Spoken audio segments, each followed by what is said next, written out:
Today we're going to be working on my 2015 Subaru WRX STI. I have a few videos on it already. What we're going to be doing today is going to be installing a high flow fuel pump. It's the AEM 320E. That's what we'll be installing today. They include a pigtail, some socks, and it came from Cobb, so I got some stickers. First thing you need to do is definitely unplug your battery. It shouldn't, but we don't want anything to be sparking off while working in the fuel system. I've already removed the back seat. This is kind of what you're left with. And then that is where the fuel pump will be on the passenger side underneath that plate. Seat comes out, there's these little tabs here that you just kind of pull out on towards the driver and passenger front seat. So you pull out of that, pull up on the seat, and it comes right out. There's two hooks right here. So you pull the seat up, stand it up on end on the back here, and then push down a little bit and it comes right out. Here on the passenger side on the back seat, we're gonna take this cover off. I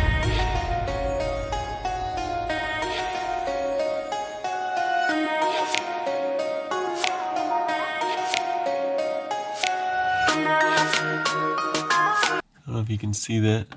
There's a clip down there we're gonna take off to get this plate out of the way. So get that off real quick.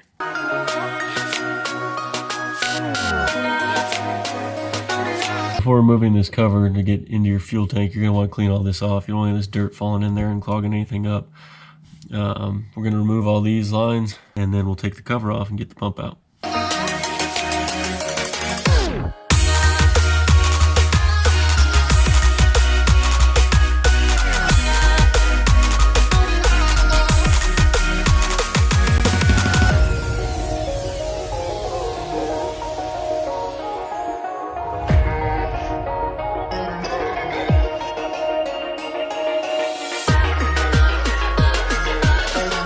So to undo all these screws around the outside here, you need an 8mm.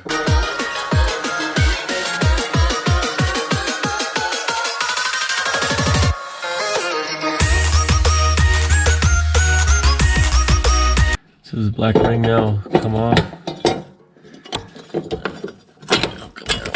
And then from here, you're gonna get a basket. It's like a plastic basket that has the fuel pump, everything all in one. You want to make sure you have almost no fuel in your car or it will leak everywhere. The basket holds fuel to keep the pump from running dry, which can hurt your pump.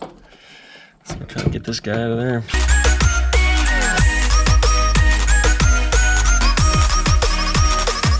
Okay, well there's also a black rubber gasket I was struggling with here. That comes off with the pump apparently.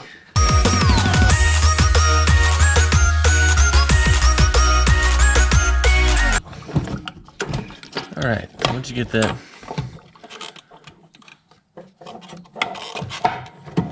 you gotta be careful. Your fuel center is in there. That float, gotta make sure you don't bend that. So, it says I'm out of gas on my gauge, and it still looks like there's about 1.5 to 2 inches of fuel down there, so just keep that in mind. We're gonna move this over to the toolbox and we'll take it apart from there. I took the black O-ring off, just pulled it around over the top. Now we're over here at the bench. I don't know if y'all can see how full that is of fuel. That's what time of the basket will get filled.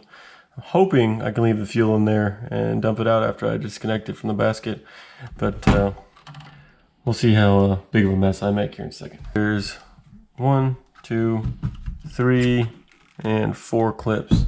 You're gonna have to pull off, and then this top half will come off. There may also be a rubber line here that has to come off, and then we'll probably have to unplug the sending unit here, which is plugged in right there, so that this wire will stay with the sending unit.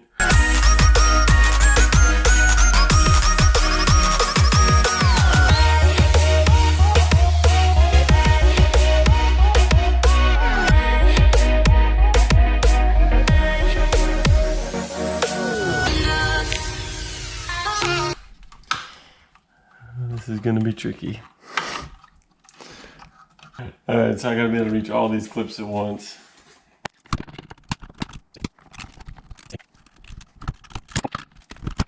having someone with you for this part might be a good idea.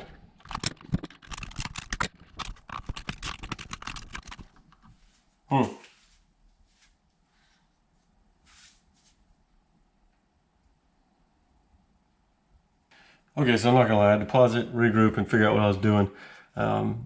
So there's a the plastic divides right here, and it's split enough to where you can get a little screwdriver in there. So I get a little screwdriver in there, push it in so that it's nice and tight, and then you'll come through and pop open these little guys. As you go, it should lift up a little bit, and should come off. And I rigged this up in the back, so there's a screwdriver just barely underneath that, lifting it up enough so I have enough space over here to be able to do these 3 tabs. Got one off. Let's get this right. There's 2. I think we just got it loose. So they're all unclipped now. I just need to lift her up.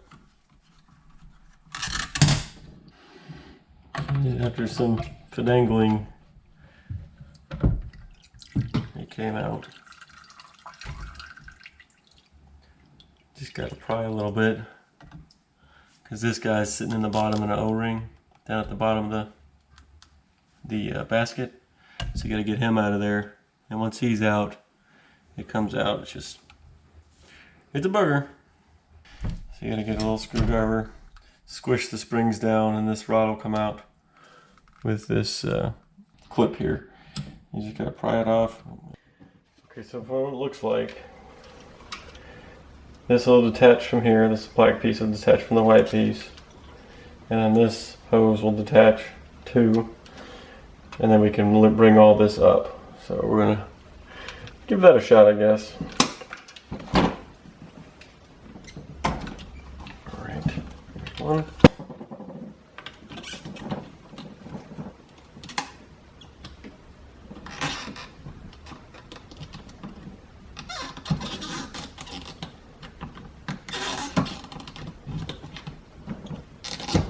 Alright, so hopefully it'll give us enough room to take this cap off. Hatch, or whatever you want to call it.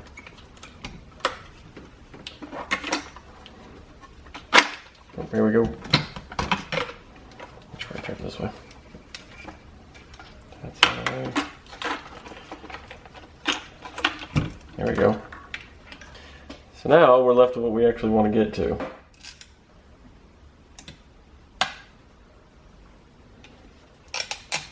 You really have to get prying on these.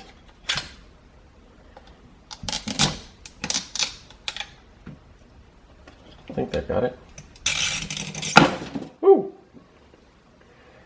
Alright, so you really don't have to take that hat off. It does make it a little easier so you can see what you're doing. There's 2 clips right there, and you get at them through this side over here. There's the one axis hole there, one axis hole there. And I would use a real small screwdriver, and you can push it all the way through underneath the clip on both sides. You do one side, kind of pull the pump down a little bit, go to the other side, pull the pump in. You got to pull kind of hard because it does have a little fitting up here and an O-ring. Here's all the spots that we took those lower things out of, and then you can see the O-ring way up there. That makes it pretty tight to get out. So here's your old fuel pump right here. It's got the low pro sock that you're supposed to have for the basket, and you got this little guy on top. It has to be popped off and put on the new pump. So this little thing comes off and be put on the new AEM pump. That being said, here's the new AEM pump. Part number 51215. And so let's go right up here on top. And then the Subaru specific one comes with a low profile filter. So you'll put that guy on there. And there is a little star nut type thing you got to get on. That little stud in there. So have fun with that.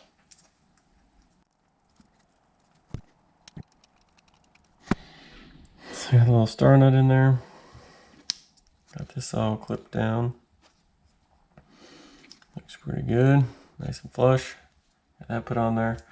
So now it's literally just installing the OEM one. So we'll just try to go in reverse order here. Kind of think that we need to get that O-ring out of there first.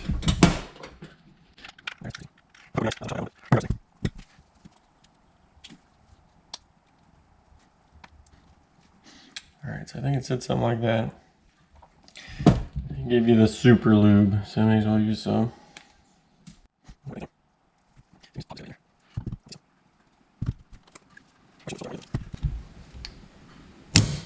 I would assume that's the sound you want to hear when it goes in. So yeah, looks like it's clipped in on both sides. Start putting her back together.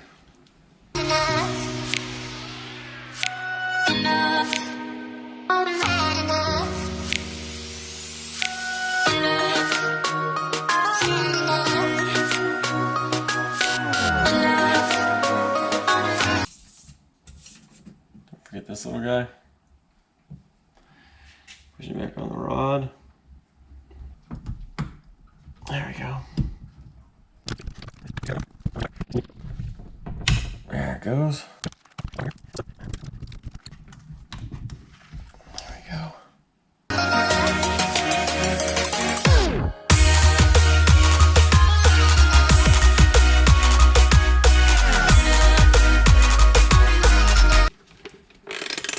There we go. All 4 clips clipped in. Looks good. Put this wire back where it was. Clip him in. So that's done. Gotta put this guy back on. I'll show you how I took it off. So you just put it on an angle and then pull it over. Boop, back on. Alright, so let's go back over the car now. So we're back in the car. Replace all the O-rings. Drop the float in first. Just tilt it a little. And slowly lower this guy down.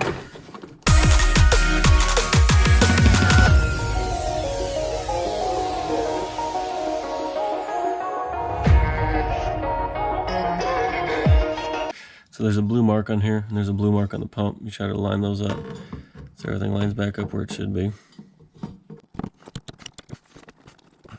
Now we can tighten down all these bolts again and finish this up.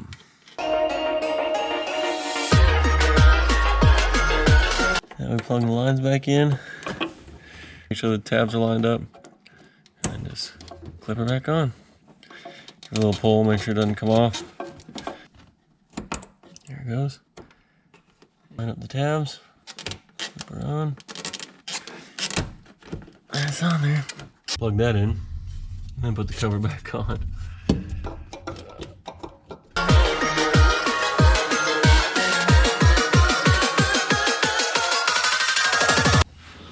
So that's pretty much it. The fuel pump's in. I'll be putting bigger injectors on. The Cobb stumble kit, I'm going to give that a shot. I have a Cobb turbo as well put on. So there'll be some pretty cool videos coming soon. Thanks. We'll see you later.